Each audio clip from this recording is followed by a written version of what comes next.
longtime Doylestown shopping district staple, Monkey's Uncle, is celebrating the shopping weekend by donating a portion of its sales towards a fundraising campaign to help a local family buy a wheelchair-accessible van for their little boy. The boy's name is Bennett Pellegrino, and today we are joined by his mother, Mary, as well as co-owner of Monkey's Uncle, Derek Morgan. Thank you so much for joining us, the both of you. Thanks for having us. Good morning. Yeah, you got it. Well, first, let's talk about the inspiring person behind this entire fundraiser. Mary, can you tell us a little bit about Bennett? So here's my son, Bennett. Aww. Super cute. He He is currently an 8-year-old at Groveland Elementary School here in Bucks County. And Bennett has a really interesting story. He was born 15 weeks early, weighing just over a pound back in 2013. He spent 7.5 months in the NICU at CHOP. And when he came home, we found out that he was diagnosed with a pretty catastrophic form of epilepsy called infantile spasms. And then at the age of 3, his temperature kept going up and he kept having a fever. And he was diagnosed with hepatoblastoma, which is a form of liver cancer. So his first 4 years of life, I think, were pretty rough. When I talk about his early childhood, it really feels like I'm talking about a sci-fi movie. But he is now a beautiful, thriving, happy boy who has no idea that he has been through so much. He loves Mickey Mouse, he loves swimming, he loves making everybody laugh, he loves saying hi and walking around his school in his gait trainer. He loves his teachers, his peers. He's a beautiful, beautiful boy, and he's a blessing to both our family and the community. And Mary, obviously you're doing everything you need to do to get by now, but how much easier would your life be and Bennett's life with this van? So what I really think about, I think about two things when I think about a wheelchair accessible van for Bennett.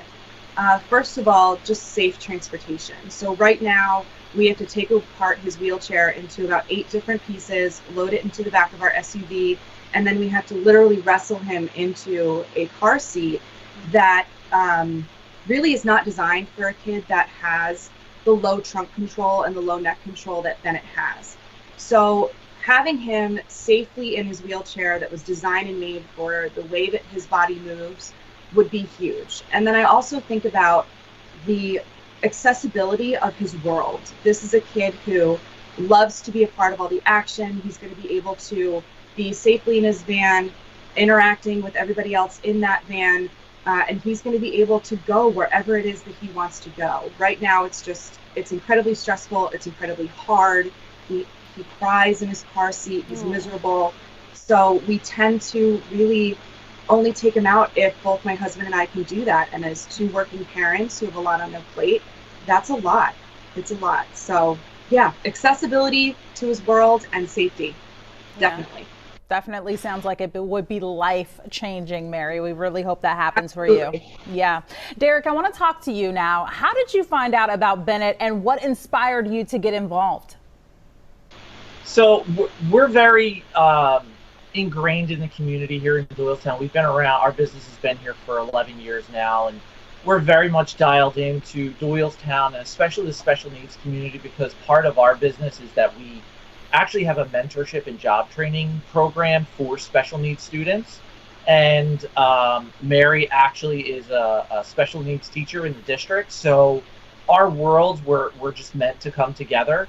And, you know, we heard about the GoFundMe page that was put together to raise funds for this wheelchair accessible van. And, you know, for us, my wife and I, we started this business because our son has autism, and we understand a lot of the struggles. And, you know, for us, we really feel grateful being able to get through the past 18 months as a small business and how this community supported us. So we felt that this is the perfect opportunity for us to now kind of give back and help others, since everyone else has kind of come and rallied behind us over the past 18 months. So you're paying it forward. That's really beautiful, Derek. So obviously it's an exciting weekend for local businesses. In 2020, Americans spent $20 billion on Small Business Saturday.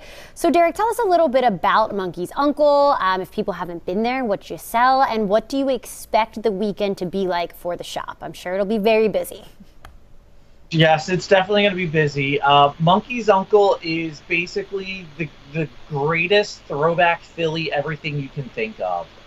It's old school sports. It's kind of a throwback to, the old Eagles Kelly Green, which you see behind me, the Spectrum.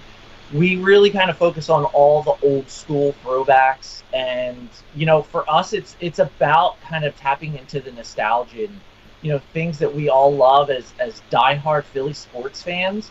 This place is like a dream come true. I mean, I'm a sports junkie, so for me, this is like my plaything here to have. I love everything that we get to do, and just opening the boxes, it's like Christmas every day almost. So, for anyone that's a Philly sports fans, this is kind of like a hidden gem, is what a lot of our customers tell us. And we love the idea that people come in and they see items and are like, oh my gosh, I remember that. I was at this game with my dad and it was 30 years ago. And they come in with a story. And, it's so much more than just a store. And that's what we love about it, is that there's heart behind it and there's meaning behind it, because we all have heart. Our Philly sports teams, we're passionate. We love our teams, and family and sports, it all comes together. And that's kind of what our business is. Absolutely. Well, Derek, Mary, thank you guys so much for being here with us today. Have a wonderful Thanksgiving. And Mary, please send Bennett all of our love. We really hope you are able to get that wheelchair van for him. He definitely deserves it. Thanks so much, guys. Thank you. Yeah, thank you. Thank you. Happy Thanksgiving. Thank you. Coming up next, what item will not be on your plate today? There's new research in people's least favorite